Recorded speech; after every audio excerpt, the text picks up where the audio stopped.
വിവാദ ഫോൺ സംഭാഷണത്തിന്റെ മുഴുവൻ ഭാഗവും വില്ലേജ് ഓഫീസർ പുറത്തുവിടണമെന്ന് CPIM Pathanamthitta area secretary MV Sanju. എങ്കിൽ മാത്രമേ വസ്തുത മനസ്സിലാക്കാൻ സാധിക്കൂ എന്നും സഞ്ജു പറഞ്ഞു.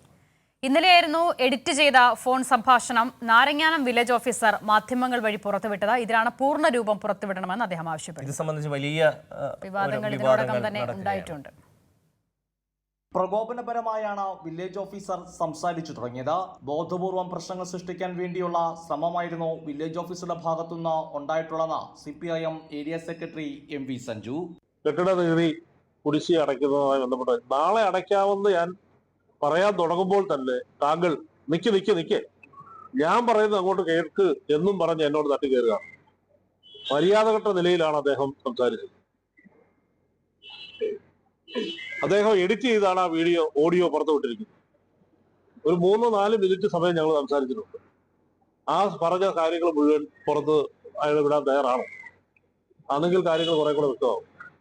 സഞ്ജു പറയുന്നത് ശരിവെക്കുന്ന തരത്തിലുള്ള ഓഡിയോ സംഭാഷണമാണ് ഇന്നലെ പുറത്തു വന്നത്. വില്ലേജ് ഓഫീസറാണ്. എന്റെ പേര് ജോസഫ് എന്നാണ്. പുതിയ ആളാണ്. സഞ്ജുവിന് 2022 ഒരു കെട്ടിട നികുതിയുടെ ഒരു പെൻഡിങ് ഉള്ളതായിട്ട് അറിയാമല്ലോ. അല്ല ഞാൻ പറയട്ടെ ഞാനൊന്ന് പറഞ്ഞു കഴിഞ്ഞോണ്ട്. 2022 മുതൽ ഈ 2025 വരെ സഞ്ജു അടയ്ക്കാം എന്ന് പറയാം.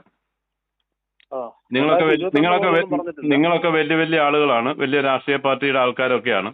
അനാവശ്യമായി രാഷ്ട്രീയം കലർത്തിയത് വില്ലേജ് ഓഫീസർ തന്നെയെന്ന് വ്യക്തമാണ്. നാരങ്ങാനം വില്ലേജ് ഓഫീസർ ജോസഫ് സ്ഥിരം അഴിമതിക്കാരനാണെന്ന് MV സഞ്ജു. നാരങ്ങാനത്ത് വന്നിട്ട് 15 ദിവസമായിരുന്നു. ഈ 15 ദിവസത്തിനുള്ളിൽ 2 പേരോട് 10,000 രൂപ വെച്ച് ഇയാൾ കൈക്കൂലി വാങ്ങിച്ചു. ഒരു ജോജി എന്ന് പറയുന്ന അമേരിക്കയിൽ താമസിക്കുന്ന ഒരാളുണ്ട്. അദ്ദേഹത്തിന്റെ വീടിന്റെ ഈ സെസ് 12,000 രൂപ കണ്ട് അടച്ചതാണ്. അദ്ദേഹത്തിന്റെ നമ്പർ എടുത്ത് വിളിച്ചിരിക്കുന്നു, നിങ്ങളുടെ സെസ് കുടിശ്ശികൊണ്ട് അടയ്ക്കണമെന്ന് പറഞ്ഞു. അദ്ദേഹം എന്നെ വിളിച്ചു പറഞ്ഞു, ഞാൻ അടച്ചു തീർത്തതിന് ശേഷം എന്നെ വിളിച്ച് പൈസ അടയ്ക്കാനുണ്ടെന്ന് പറഞ്ഞ് മറ്റു പലരുടെ എടുത്തും അദ്ദേഹത്തിനെതിരെ ഒരു വിജിലൻസ് അന്വേഷണം നടക്കുന്നുണ്ട്.